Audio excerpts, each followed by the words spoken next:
And now we shall be reading Tom's story from House of Leaves because, I don't know, I guess I'll lighten the mood. Yay! Okay. Tom's story transcript. Day 1, 10:38. Outside Tom's tent, breath frosting in the air. Who am I kidding? A place like this has to be haunted. That's what happened to Holloway and his team. The ghosts got him. That's what will happen to Navy and me. The ghosts will get us. Except he's with Reston. He's not alone. I'm alone. That just figures. Ghosts always go first for the one who's alone. In fact, I bet they're here right now, lurking. Day 1, 12:06. In order to maintain contact, it was necessary to set up a radio outside the tent. Radio Davidson. Tom, we just found another neon marker. Most of it's gone, just a shred. We're lining down the line in proceedings. Tom into radio. Okay, Navy, see any ghosts? Radio Davidson. Nothing. You a little shocked? Tom. Lighting up a fat one. Radio Davidson. If it gets too much to you, go back. We'll be alright. Tom. Fuck yourself, Navy. Radio Davidson. What? Tom. Doesn't go around autographing light bulbs? Who? What?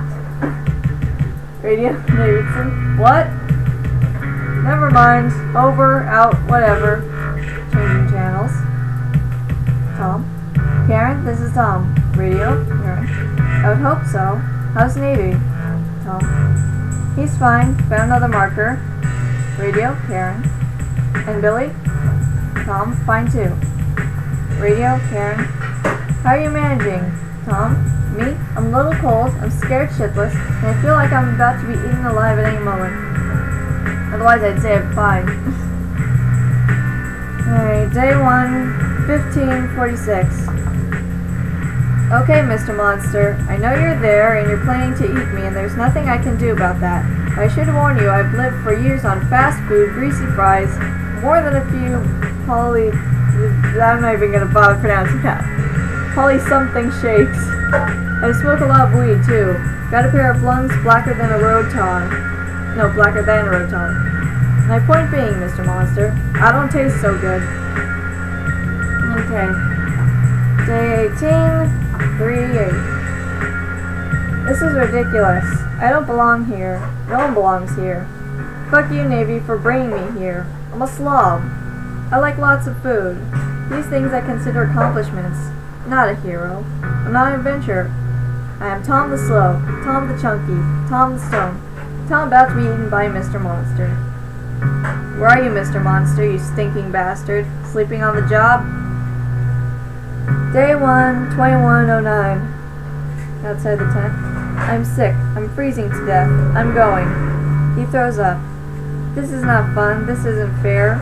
Pause. I think there's a game on tonight. Day 1, 23:41. Outside tent. Tom. What kind of voices? Radio. Karen. Daisy doesn't know. Chad said they sounded like a few people, but he couldn't understand what they were saying. Tom. Book me a flight to the Bahamas. Radio. Karen. Are you kidding? Book a flight for the whole family. This is absurd. Tom. Where's that bottle of bourbon when you need it? Pause. Hey, I better sign off. Don't want a bunch of dead batteries on my hands. Radio. Karen. Tell him I love him, Tom. Tom. I already did. Day 2. 00:11. Outside tent, smoking a joint. I call this a little bedtime story for Tom. A long time ago, there was this captain, and he was out sailing the high seas when one of his crew spotted a pirate ship on the horizon. Right before the battle began, the captain cried out, "Bring me my red shirt!" It was a long fight, but in the end, the captain and his crew were victorious. The next day, 3 pirate ships appeared. Once again, the captain... Can you even see me yet?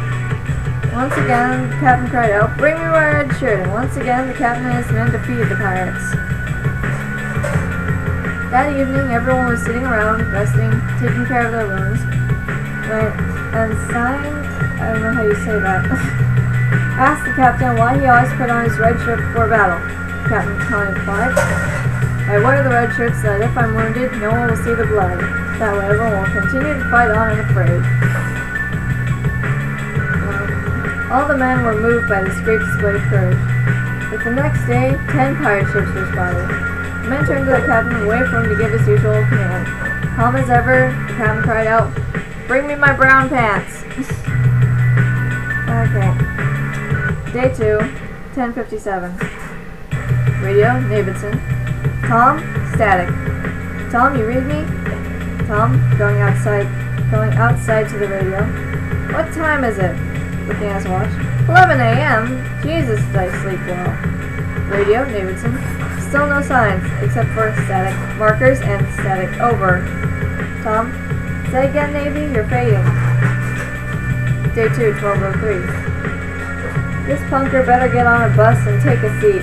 His hair's all green. He's got brightly colored tattoos covering his arms and piercings all over his face.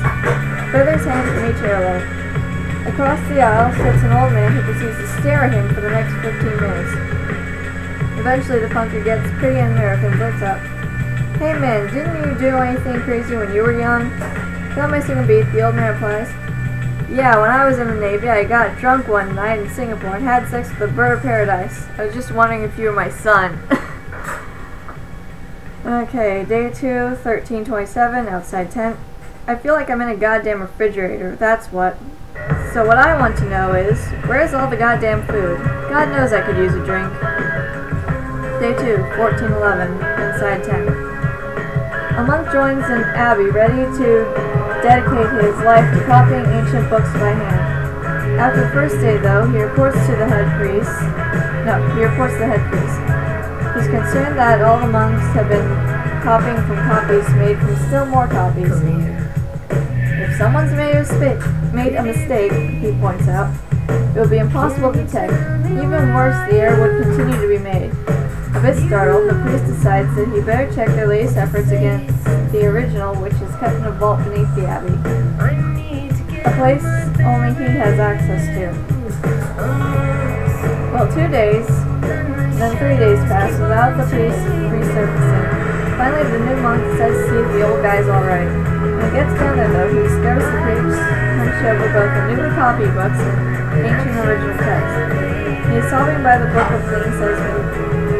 No, he is sobbing by the look of things has been sobbing for a long time. Oh my god, I fucked that up so bad. "Father," the monk whispers. "Oh Lord Jesus," the priest wails. "The word is celebrate."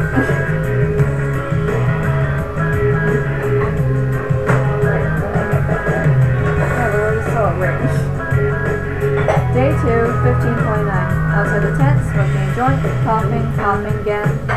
Did you expect oration, Mr. Monster? Maybe just a little expectoration? Pops and spits. Navy taught me that one. Day 2, 15:49.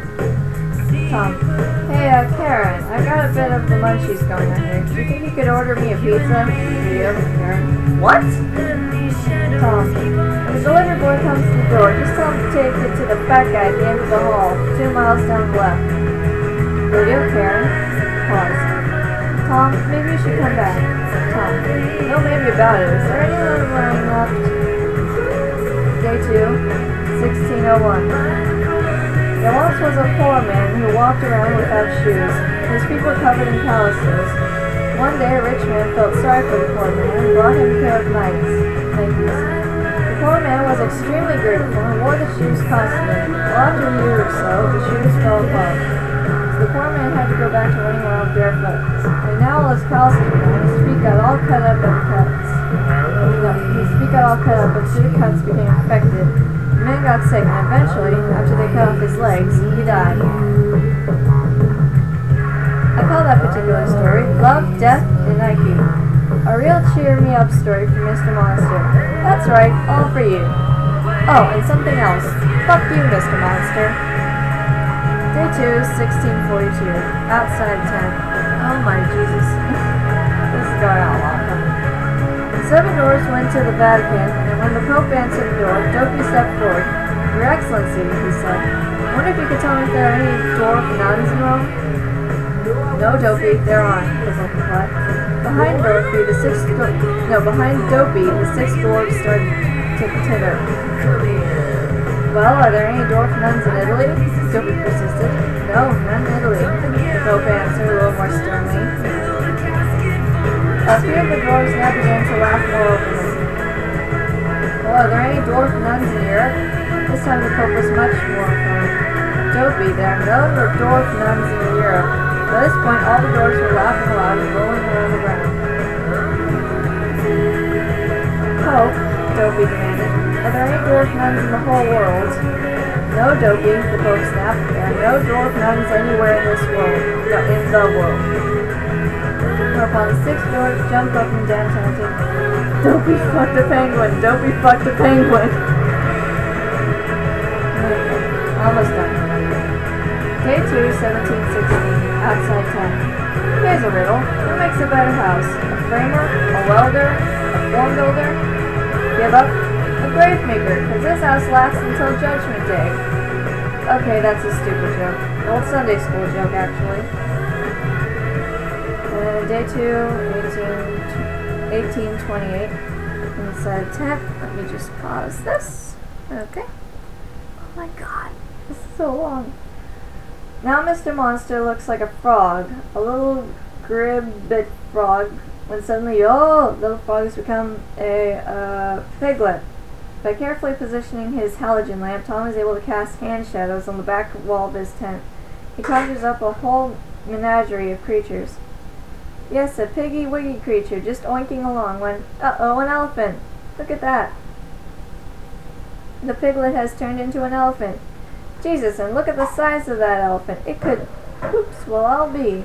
It's turned into a woodpecker. Oh, now it's a small, or how about a praying mantis? A sea urchin, a dove maybe, a tiger, or even this, a wascoey wabbit. Then all of a sudden, oh no, Mr. Monster, don't do that. But Mr. Monster does, turning into a dragon. Yep, that's right, folks. A mean, no-game-playing, flesh-eating dragon. You say you want to eat me? Sure, except for one thing. Just when Mr. Monster thinks he's gonna turn Tom the Hefty into Tom the Short Rib, Tom unleashes his secret weapon. As the dragon on the tent wall turns forward, Tom opens its mouth. Tom gets ready to turn off the halogen with its foot. Aha, Mr. Monster. Bye-bye, baby. Click, black. I am not reading that footnote. So, yeah, there you go.